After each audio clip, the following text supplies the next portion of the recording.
வணக்கம் and welcome back to devipriskitchen. இன்னைக்கு வந்து பாத்தீங்கன்னா ஒரு சிம்பிளான vlog தாங்க பார்க்க போறீங்க. இதுல உங்களுக்கு பிடிச்ச மாதிரி ரெசிபீஸ் கவர் பண்ணிருக்கேன். சோ பாருங்க, உங்களுக்கு பிடிக்கும். வீடியோ பிடிச்சிருந்தா மறக்காம லைக் பண்ணுங்க. நம்ம சேனலுக்கு இப்பதான் நீங்க ஃபர்ஸ்ட் டைம் வந்திருக்கீங்கன்னா மறக்காம கீழ இருக்க சப்ஸ்கிரைப் பட்டனையும் கிளிக் பண்ணிக்கோங்க. வாங்க இன்னையோட vlog போய் பார்க்கலாம். ஸோ காலையில் பிரேக்ஃபாஸ்ட்டுக்கு பன்னீர் மசாலா தான் பண்ண போகிறேன். அதுக்கு ஃபஸ்ட்டு முந்திரி ஒரு 10 முந்திரி பருப்பு மிக்ஸி ஜாரில் நல்லா நைஸாக பொடி பண்ணி எடுத்துக்க போகிறேன். தண்ணி ஊற்றி கொஞ்சம் பேஸ்ட் மாதிரி அரைச்சி எடுத்து வச்சுக்கலாம். ஸோ இன்றைக்கி வந்து பார்த்திங்கன்னா ஒரு 5 பேர் பக்கம் நான் சமைக்க போகிறதால ஒரு 10 முந்திரி பருப்பு எடுத்திருக்கேன். ஸோ இப்போ பார்த்திங்கன்னா இஞ்சி, பூண்டு, அதுக்கப்புறம் வெங்காயம் ஒரு 4 பெரிய வெங்காயம் தோல் உரித்து ரஃபாக கட் பண்ணி எடுத்து வச்சுருக்கேன். அதெல்லாம் மிக்ஸி ஜாரில் போட்டு இதுவும் தனியாக ஒரு பேஸ்ட் மாதிரி அரைச்சி எடுத்துக்கலாம். அதுக்கப்புறம் தக்காளியும் பார்த்திங்கன்னா நல்லா பழுத்த தக்காளி பழமாக ஒரு 4-5 தக்காளி பழம் எடுத்து வச்சுருக்கேன். அதுவும் ரஃபாக சாப் பண்ணி. ஸோ என்கிட்ட கரம் மசாலா இல்லாததால் இந்த வெங்காயம் அரைக்கும் போதே கரம் மசாலா ஐட்டம்ஸ் எல்லாமே நான் போட்டு அரைச்சிக்க போகிறேங்க. கரம் மசாலா பவுடர் இருந்துச்சுன்னா உங்ககிட்ட நீங்கள் இந்த ஸ்டெப் அவாய்ட் பண்ணிக்கலாம். என்கிட்ட இல்லாததால் நான் எல்லா கரம் மசாலா ஐட்டம்ஸும் கொஞ்சம் கொஞ்சமாக நான் சேர்த்துக்க போகிறேன். ஸோ பட்டை, கிராம்பு, ஏலக்காய் எல்லாமே சேர்த்து அரைச்சிக்க போகிறேங்க. சோம்பு கொஞ்சமாக சேர்த்து அரைச்சிக்கலாம்.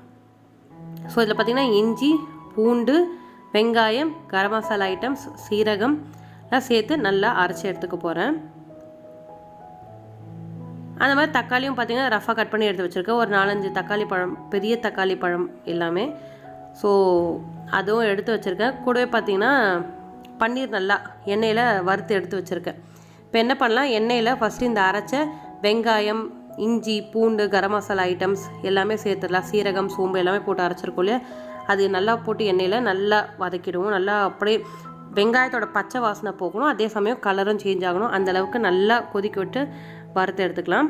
இந்த ஸ்டேஜில் பார்த்திங்கன்னா கொஞ்சமாக பார்த்திங்கன்னா நான் வந்து கருஞ்சீரகம் சேர்த்துக்கிறேன். உங்களுக்கு வேணுன்னா சேர்த்துக்கோங்க, இல்லாட்டி நீங்கள் அவாய்ட் பண்ணிக்கலாம். ஸோ கருஞ்சீரகம் பார்த்திங்கன்னா ஒரு 1/4 டீஸ்பூன் மட்டும் நான் சேர்த்துருக்கேன் வெங்காயம் வதங்கும் போதே.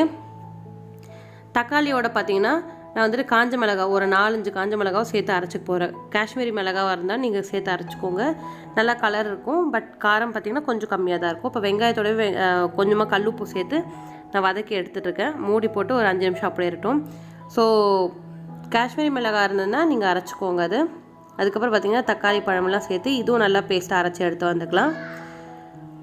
ஸோ இது ஸ்டார்ட் பண்ணுறதுக்கு முன்னாடியே பார்த்திங்கன்னா எண்ணெயில் வந்துட்டு நான் வந்துட்டு எண்ணெயோ பட்டரோ இல்லை நெய்யோ எதில் வேணாலும் நீங்கள் குட்டி குட்டியாக பன்னீர் கட் பண்ணி நீங்கள் வறுத்துக்கலாம். ஸோ இன்றைக்கி எண்ணெயிலே நான் வதக்கியிருக்கேன். வெங்காயம் பார்த்திங்கன்னா கலர் நல்லா சேஞ்ச் ஆகிட்டுருக்கு, எண்ணெய் பிரிஞ்சு வந்திருக்கு, பச்சை வாசனையும் போயிட்டுருக்கு. ஸோ இப்போ அடுத்து பார்த்திங்கன்னா நம்ம தக்காளி தான் சேர்க்கணும். இன்னும் ஒரு கொஞ்ச நேரம் இருக்கட்டும். உங்களுக்கு பார்த்தாலே தெரியும் வெங்காயம் நல்லா வதங்கிடுச்சு. வெங்காயம் தக்காளி நல்லா வதங்கினாதாங்க டேஸ்ட்டாக இருக்கும். ஸோ ஃபஸ்ட்டு வெங்காயம் நல்லா பொறுமையாக வதக்கி எடுத்துக்கோங்க, அதுக்கப்புறமா நம்ம தக்காளி சேர்த்துக்கலாம். ஸோ இப்போ தக்காளி பேஸ்ட்டையும் நம்ம சேர்த்துக்கிட்டு எண்ணெய் பிரிஞ்சு வர அளவுக்கு நல்லா வதக்கி எடுத்துக்கலாம். நான் கொஞ்சமாக தாங்க அந்த மிக்ஸி ஜார்லேயே தண்ணி ரின்ஸ் பண்ணி சேர்த்துக்கிட்டேன். இது கூடவே நம்ம அந்த முந்திரி பேஸ்ட்டும் சேர்த்துக்கலாம். நீங்கள் ஒரு 4 பேருக்கு தான் சமைக்கிறீங்கன்னா ஒரு 3 முந்திரி பேஸ்ட் 3 முந்திரி மட்டும் சேர்த்து அரைச்சிக்கிட்டா போதும். அது தக்காளியோடவே சேர்த்து அரைச்சிக்கோங்க. ஸோ இதுவும் பார்த்திங்கன்னா நல்லா பச்சை வாசனை போகணும், எண்ணெய் பிரிஞ்சு வரணும், அந்தளவுக்கு நம்ம வதக்கிக்கலாம். இது கூட நம்ம வந்துட்டு மஞ்சள் பொடி மட்டும் ஒரு 1/4 டீஸ்பூன் அளவுக்கு சேர்த்துக்கலாம். இது வந்து பூரி, சப்பாத்தி இது 2த்துக்கு தாங்க ரொம்ப சூப்பராக இருக்கும். ஏன்னா நான் வந்துட்டு கொஞ்சம் லைட்டாக சுகர் ஆட் பண்ணி தான் பண்ண போகிறேன். ஸோ பூரி சப்பாத்திக்கு நல்லாயிருக்கும், இட்லி தோசைக்கு அவ்வளோ செட் ஆகாது. ஸோ மஞ்சள் பொடி சேர்த்துருக்கேன். அடுத்து மிளகா பொடியும் சேர்த்து நல்லா எல்லாமே சேர்த்து பச்சை வாசனை போகிற அளவுக்கு கொதிக்க வச்சிடலாம் ஒரு வழியாக. ஸோ மிளகா, தனியா பொடி சேர்த்துக்கிறேன். உங்கள்கிட்ட கரம் மசாலா பவுடர் இருந்தால் அதுவும் இந்த ஸ்டேஜில் சேர்த்துக்கோங்க. கரம் மசாலா ஐட்டம்ஸ் நீங்கள் அரைக்க தேவையில்லை. கரம் மசாலா பவுடர் சேர்க்க போகிறீங்கன்னா நீங்கள் கரம் மசாலா ஐட்டம்ஸ் வெங்காயத்தோடு சேர்த்து அரைக்க தேவையில்லை. நான் சேர்க்காததால் வெறும் மஞ்சள் பொடி, மிளகா, தனியா பொடி மட்டும் நான் சேர்த்துருக்கேன். ஸோ இது நல்லா கொதிக்கட்டும். இது நல்லா கொதி வந்த அப்புறம் நம்ம வந்துட்டு பன்னீர் வறுத்து வச்சுருக்க பன்னீரை நம்ம சேர்த்துடலாம். நான் ஒரு 10 நிமிஷம் நல்லா கொதிக்க வச்சுட்டேன்.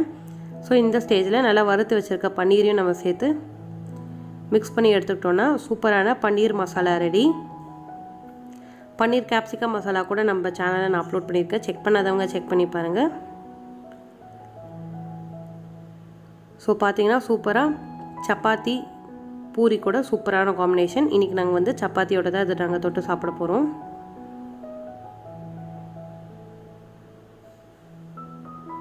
பன்னீர் masala with chapati, soft chapati ready. So மத்தியானம் பார்த்திங்கன்னா ஃப்ரைட் ரைஸ் தாங்க குக் பண்ண போகிறேன்.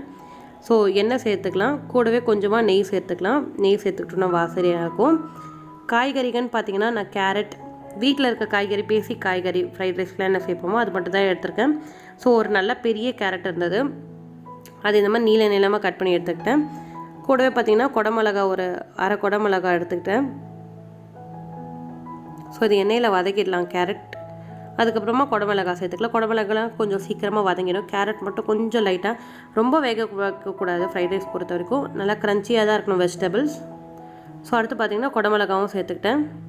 கேரட் கொஞ்சம் குக் ஆனதும் ஸோ குடமிளகாவும் நம்ம இந்த எண்ணெயிலே வதக்கிக்கலாம். ஃப்ரைட் ரைஸ் வந்து சோயா சாஸ், கெச்சப் அதெல்லாம் போட்டு நம்ம பண்ணலாம். பட் என்கிட்ட சோயா சாஸ்லாம் இல்லை. ஸோ ஃப்ரைட் ரைஸ் பொடி வச்சு தான் இன்றைக்கி பண்ண போகிறேன். இது கூட நம்ம சால்ட் சேர்த்துக்கலாம் இப்போது. ஸோ தேவையான அளவுக்கு சால்ட் சேர்த்துக்கோங்க. பாஸ்மதி ரைஸில் பண்ணால் சூப்பராக இருக்கும். பட் நான் வந்து நம்ம நார்மல் சாப்பாடு அரிசி, புழுங்கல் அரிசி தான் வேக வச்சு ஆற வச்சு எடுத்து வச்சுருக்கேன். ஸோ அதுதான் போட்டு மிக்ஸ் பண்ணலான் இருக்கேன். பாஸ்மதி ரைஸில் பண்ணும்போது இன்னும் கூட சூப்பராக இருக்கும். அடுத்து பார்த்திங்கன்னா கோஸ், நல்லா ஒரு 1/4 கிலோ கோஸ் வந்து இந்த மாதிரி கட் பண்ணி எடுத்து வச்சுருக்கேன். அதுவும் சேர்த்துக்கலாம். கோஸ் சீக்கிரமாக வதங்கிடும், அதனால தான் ஃபஸ்ட்டே சேர்க்கல. கேரட், குடமிளகா வதங்கின அப்புறமா நான் சேர்த்துக்கிட்டேன். இந்த ஸ்டேஜில் நீங்கள் சோயா சாஸ், சில்லி சாஸ், கெச்சப்லாம் போட்டிங்கன்னா ரொம்பவே சூப்பராக இருக்கும். சொன்ன மாதிரி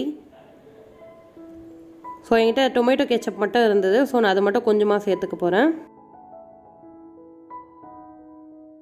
ஸோ நல்லா போட்டு வதக்கிக்கலாம் இதையும். ஃப்ரைட் ரைஸ் இது சீக்கிரமாக பண்ணிடலாம். ஸோ இது பண்ணுறதுக்கு முன்னாடி ஃபஸ்ட்டு ரைஸை நம்ம வந்துட்டு நல்லா ஒரு 90% வடிச்சிட்டு நல்லா ஆற விட்டுருங்க. அப்போ தான் கரெக்டாக இருக்கும். ஸோ அடுத்து பார்த்திங்கன்னா நான் வந்து ரைஸ் சேர்த்துக்க போகிறேன். ரைஸ் சேர்த்துட்டு அதுக்கப்புறம் தான் நான் ஃப்ரைட் ரைஸ் மசாலா சேர்த்து ஒரு 10 மினிட்ஸ் பக்கம் க்ளோஸ் பண்ணி வைக்க போகிறேன். ஸோ வடித்த ரைஸ் சேர்த்துக்கிறேன். இதுவும் பார்த்திங்கன்னா ஒரு 5 பேர் சாப்பிட்ற அளவுக்கு நான் செய்கிறேன். 5லேருந்து ஒரு 6 பேர் தாராளமாக சாப்பிட்லாம், அந்தளவு தான் செஞ்சுருக்கேன். ஸோ இதுவும் நல்லா மிக்ஸ் பண்ணிக்கலாம். மிக்ஸ் பண்ணிவிட்டு அதுக்கப்புறம் பார்த்தீங்கன்னா ஃப்ரைட் ரைஸ் மிக்ஸ் தாங்க நான் சேர்த்துக்க போகிறேன். So Schezwan fried rice mix தாங்க சேர்த்துக்க போகிறேன். அது ஒரு டேபிள் ஸ்பூன் அளவுக்கு சேர்த்துட்டு நல்லா மிக்ஸ் பண்ணி விட்டுக்கலாம். மிக்ஸ் பண்ணிவிட்டு ஒரு 10 மினிட்ஸ் நல்லா லோ ஃப்ளேமில் குக் பண்ண போகிறேன் நான் ரைஸ் ஃபுல்லாக. ஸோ சால்ட் மட்டும் செக் பண்ணிக்கோங்க உங்களுக்கு தேவையான அளவுக்கு. அதுக்கப்புறம் இறக்கும் போது நம்ம வந்துட்டு எக் ஸ்க்ராம்பிள் பண்ணி கூட நம்ம தூவி சேர்த்துக்கலாம். எக் ஃப்ரைட் ரைஸ் மாதிரி மாறிடும். அதுக்கப்புறமா நம்ம பெப்பர் சேர்த்துக்கிட்டோன்னா ஃப்ரைட் ரைஸ் ரெடிங்க. ஸோ இதுக்கு வந்து காம்பினேஷன் பார்த்திங்கன்னா இன்றைக்கி வந்துட்டு நான் வந்து கோபி ஃப்ரை தான் பண்ண போகிறேன். ஸோ டீட்டெயில் ரெசிபிலாம் எடுக்கல. கோபியை நல்லா க்ளீன் பண்ணிவிட்டு, அதாவது காலிஃப்ளவர் க்ளீன் பண்ணி சுடு தண்ணியில் மஞ்சள் பொடி போட்டு ஒரு 10 நிமிஷம் க்ளோஸ் பண்ணி எடுத்துகிட்டு மிளகா பொடி, மஞ்சள் பொடி, கரம் மசாலா, கார்ன்ஃப்ளவர், அரிசி மாவு, உப்பெல்லாம் போட்டு நல்லா ஊற வச்சுட்டேன். ஸோ இது நல்லா எண்ணெயில் மட்டும் பொரிச்சு எடுத்துக்கலாம். சிம்பிளான ஃப்ரை தாங்க கோபி ஃப்ரை இது. ஸோ கார்ன்ஃப்ளவர்லாம் சேர்க்கும் போது நல்லா கிறிஸ்பியாக வரும். ஸோ இது நல்லா கிறிஸ்பியாக வந்த அப்புறமா நம்ம எடுத்துட்டோன்னா ஃப்ரைட் ரைஸ்க்கு சூப்பரான காம்பினேஷன். அவ்வளோதாங்க இன்றைக்கி லஞ்ச் பார்த்திங்கன்னா ஃப்ரைட் ரைஸ் வித் கோபி 65. அதுக்கப்புறமா கொஞ்சமாக ரைஸ் இருந்தது, அதனால் தயிர் சாதம் மட்டும் மிக்ஸ் பண்ணியாச்சு, வேணுன்றவங்க சாப்பிட்லான்னு சொல்லிட்டு.